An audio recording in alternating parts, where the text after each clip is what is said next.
السلام علیکم، میں ہوں زارا طاہر اور آپ دیکھ رہے ہیں PKN نیوز۔ سب سے پہلے افواج پاکستان پر بیجا تنقید کے خلاف ممتاز قبائلی اور سماجی رہنما ملک کلیم اللہ خان ترین، قبائلی اور سماجی رہنما حیات خان شادوزئی کی قیادت میں افواج پاکستان کے حق میں تاریخ ساز ریلی نکالی گئی۔ مزید تفصیلات سے آگاہ کر رہے ہیں MS راوی۔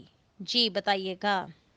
باطل سے دبنے والے اے آسمان نہیں ہم۔ افواج پاکستان پر بیجا تنقید کے خلاف نو منتخب ممبران ممتاز قبائلی و سماجی رہنما ملک کلیم اللہ خان ترین حیات خان شادوزئی کی قیادت میں افواج پاکستان سے اظہار یکجہتی اور اظہار ہمدردی کے طور پر ایک تاریخ ساز ریلی نکالی گئی۔ افواج پاکستان ابروہ وطن ہے، ان کی لازوال قربانیوں کو فراموش کر کے بھی فراموش نہیں کیا جا سکتا۔ آج جو ہم وطنی عزم شان سے جی رہے ہیں، یہ افواج پاکستان کی مرہون منت ہے، جنہوں نے دشمن کے گندے عزائم کو سرحد پار ہونے نہیں دیا۔ ممتاز قبائلی و سماجی رہنما نئے متوقع چیئرمین میونسپل کمیٹی ملک کلیم اللہ خان ترین کا افواج پاکستان پر بیجا تنقید کے خلاف نکالی گئی ریلی سے خطاب۔ افواج پاکستان کو کسی بھی محاذ پر اکیلے ہونے کے احساس سے دوچار ہونے نہیں دیں گے، کیونکہ اس گلستان کی آبیاری میں افواج پاکستان کا بہت بڑا ہاتھ پایا جا رہا ہے، لیکن اغیار سے افواج پاکستان کی دن دگنی رات چگنی کامیابی عزم نہ ہونے پائی۔ اس لیے افواج پاکستان اور عوام کے درمیان بدامنی کی فضا پیدا کرنے کے لیے کوئی بھی شیطانی موقع ہاتھ سے جانے نہیں دیتا۔ انہوں نے کہا اب پاکستان کو باشعور ہو چکی ہے، وہ کسی بھی شیطانی عمل کو اپنانے کے لیے تیار نہیں ہے،